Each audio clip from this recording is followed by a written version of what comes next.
Hi, welcome back to this class, Thermodynamics. In our previous discussion, we talked about the kinetic molecular theory of ideal gas, in which we know that the average molecular translational kinetic energy of an ideal gas depends only on temperature and nothing else. We know also that the average kinetic energy of a molecule of an ideal gas could be calculated using this expression. Again, with me in this class is Dr. Jonathan P. Manigo, and in this video, we'll continue our discussion on the thermal properties of matter, and we will now be discussing more thoroughly about the molecular speeds. In our previous discussion, we know that the average translational kinetic energy of gas is calculated using the root mean square speed instead of the average velocity of a certain particle. The reason of which was mentioned that it is difficult to measure the average velocity of each of these molecules comprising a certain type of gas. Here, we do not confuse ourselves about V average and VRMS. These two quantities, though, are using the same unit, that is meter per seconds in SI, but these two are not the same. So you might ask, why not use the average velocity instead? There are at least two reasons for this. First, we cannot calculate the value of the average velocity or average speed directly from the kinetic energy. Second reason is that on a molecular level, the average speed of all the molecules inside a gas would be equal to 0 because they are moving in all possible directions within a specific volume. And because there is a need of a specific value for molecular speed in the understanding of gas diffusion and effusion, hence there is a need for a mathematically sound value for speed. The value for the translational kinetic energy is dependent on the average square of the velocities of the particles. The value of the V square average is the mean average of square of the molecular speeds, where the VRMS, as what I have mentioned, this is not the same as the V average square, but VRMS is the square root of the average of the squares of the velocities or speeds of the molecules. That is why we have here these expressions. From the expression of the average kinetic energy, we can solve for the relationship of this expression with KAV. That is why we have this expression. And remember, we can also express this in terms of the average translational kinetic energy of a single molecule here. So we have this expression. Therefore, we can have an expression for our root mean square speed, which is this one. Again, I would like to emphasize that the VRMS or the root mean square speed is the square root of the mean of the squares of the molecular speeds. These are two different values of speeds. Then we have this final expression of our VRMS. This is very important relationship where we will be solving the values of the VRMS in terms of the molecular mass and the molar mass. But then again, these are dependent on temperatures. We have here a table of common gases with the following values of their molar mass. The air we breathe is mostly composed of nitrogen, oxygen, and hydrogen. And from these three, we can see that the heaviest is the oxygen, and the lightest is the hydrogen. But our air also comprises some amount of carbon dioxide, where carbon dioxide is heavier than these common gases present in our air. That is why comparing the molecular mass of these gases, we can directly say that the carbon dioxide, which is the heaviest among the four gases we've mentioned, should stay at the lower portion of our atmosphere, and the hydrogen and nitrogen, oxygen should be at the higher level in our atmosphere. And since the carbon dioxide and the oxygen are the heavier ones, these gas particles or gas molecules should be moving slower as compared to hydrogen gas. So here, we take note that we've mentioned about the importance of the molecular mass and the molar mass of our gases.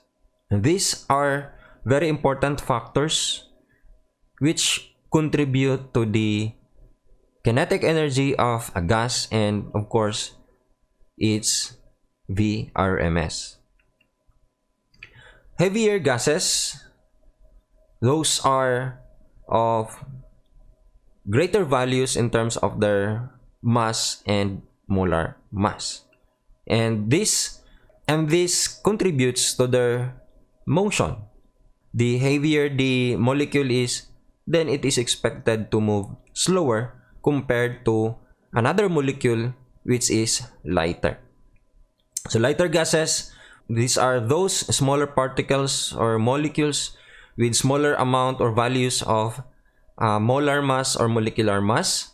And these gases or molecules are expected to move faster and should exhibit higher values of speeds. Hydrogen gas, for example, have higher molecular speeds because it is lighter as compared to the carbon dioxide or oxygen. Speaking of motion of molecules or particles, here we discuss about gas molecules. We've mentioned that the molecules of lighter mass should go faster, and the molecules with bigger amount of masses should go slower. And we've mentioned about the dimension. Big molecules should move slower and small molecules should move faster. However, there is another factor that we need to consider. In a collection of molecules or in a gas where the molecules are bigger, then they are occupying bigger volume in that space. And this would contribute to the limitations of space or available space for each molecule to move around.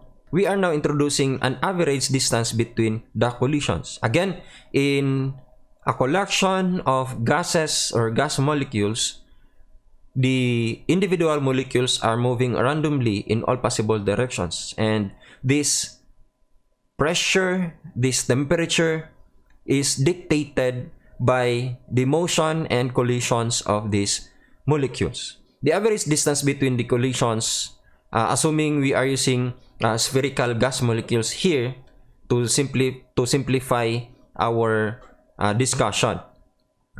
So if we have a gas molecule, assuming it is of spherical in shape, then we could safely say that it exhibits radius. And as these molecules moves in all possible directions, we are limiting the space, the empty space or the free space where these molecules could possibly move. And this space is determined by its distance before this molecule or one molecule will hit another molecule.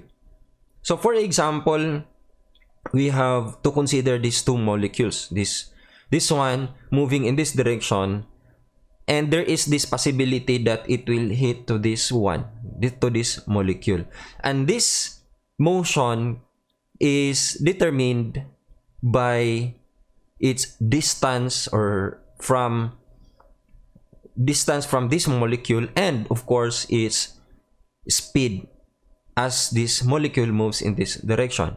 And we know from our mechanics that there is a relationship between how fast an object moves across a specific distance, and that is our speed.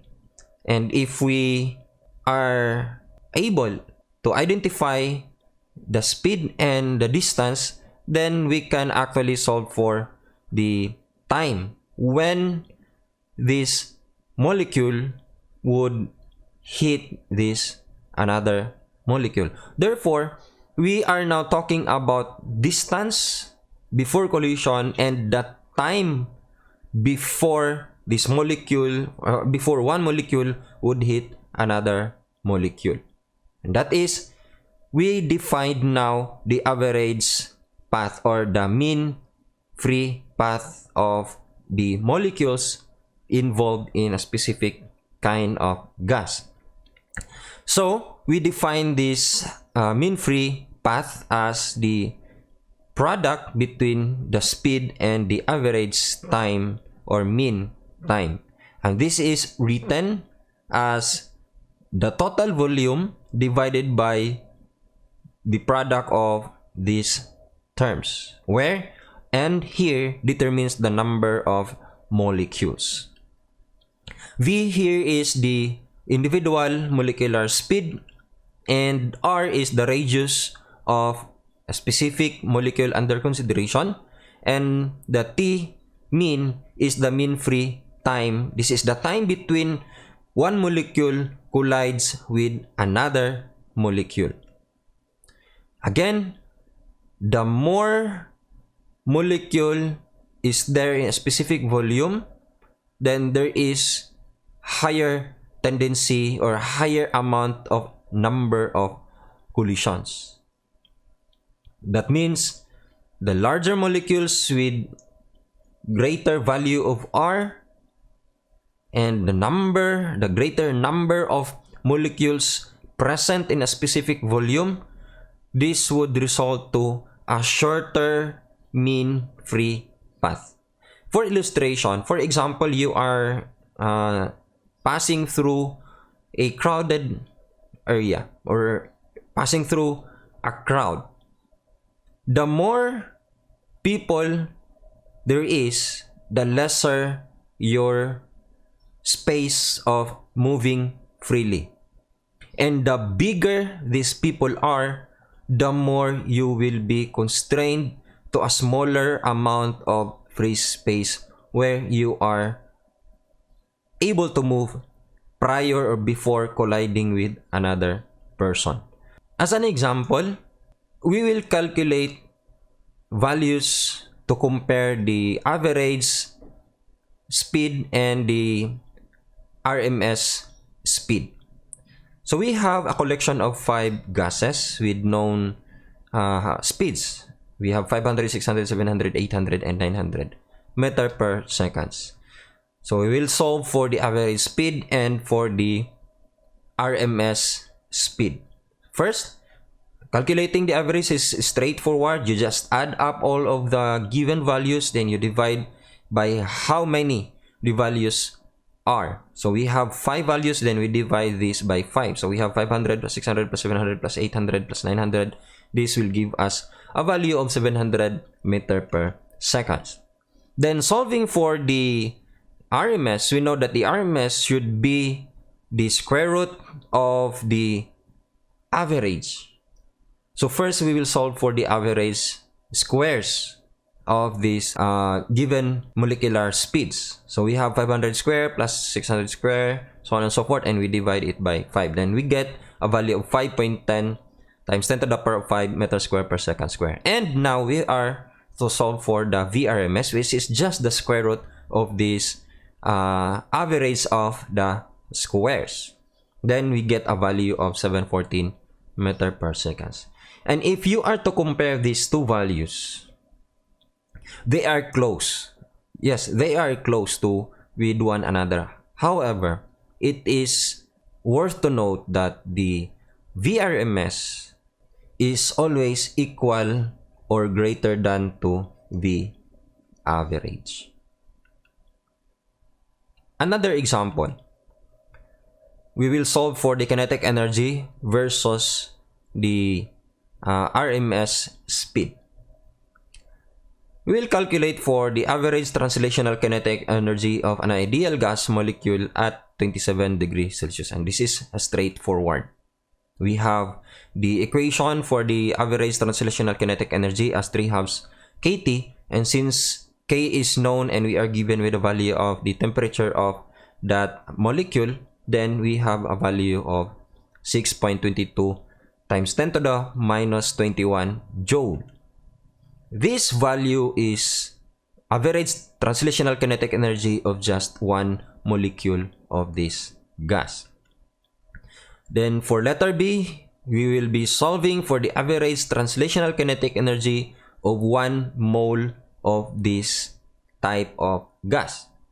Then we have to use this expression for the average translational kinetic energy, which is just the product of 3/2 nRT, where N is the number of our molecules present. We are given with the 1 mole of this gas, then multiply it with the R and the given value of temperature. Then we get this value of 3,743.4 joules. Then for letter C, we will be solving for the RMS speed of oxygen molecules at this temperature at 27 degrees Celsius. Remember, the oxygen molecule has a mass of 53.1 times 10 to minus 24 grams and the molar mass of 32 grams per mole. That is taken from the gas, from the oxygen atom with 16 grams per mole molar mass. Since oxygen molecule is composed of 2 oxygen atoms, then we have this value of 32 grams per mole. Solving for the VRMS, we just use this equation. Then we get the value of 484 meter per seconds. Alternatively, we can also solve for this value to verify if we get the same value of the VRMS.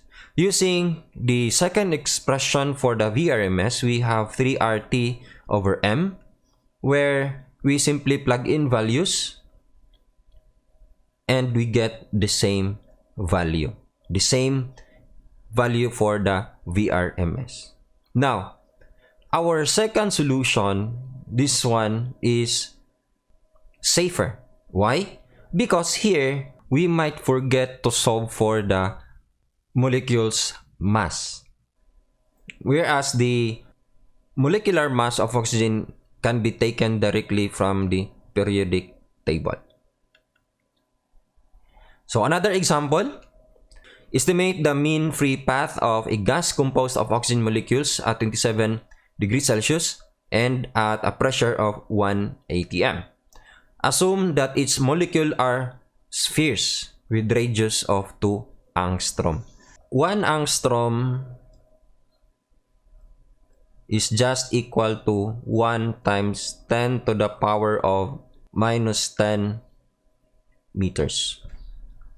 Now, estimate for letter B, we will estimate the mean free time for an oxygen molecule with the average speed or the VRMS at 27 degrees Celsius and at 1 atm. So we'll solve for letter A first. We have this equation for ideal gas where we can have an expression of the ratio between V and N to be this one. And we were given that the value of the mean free path is just the product of v and the mean time. And we were also given that this mean free path is also expressed in terms of this one. And from this ratio, we can simplify this to be equal to this one, where we are given with the values of the temperature and the pressure. So just plug in values, we will get this value for our mean free path.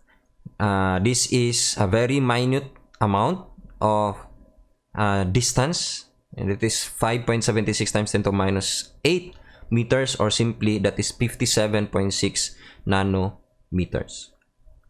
This means that a molecule will travel a distance of 57.6 nanometers, or that is 576 angstrom, before it would collide to another molecule. So let us always be careful that in all these solutions, we are using the SI units. Then for the final answer, okay, this is our SI unit, but for the final answer, we can write it into another unit which would be convenient for us. Then, continuing to letter B, we have this expression for our VRMS, and just substitute values, we get this 484 meter per seconds, and we can now solve for the mean free time. Since we already know the value of the mean free path, and now we have the value for our speed, then we get this value of 11.9 nanoseconds. The mean free time depends on the molecular speed. Again, the slower or the heavier the molecules are, they will have a slower movement, giving a longer mean free time. So that's it for now. See you on the next discussion.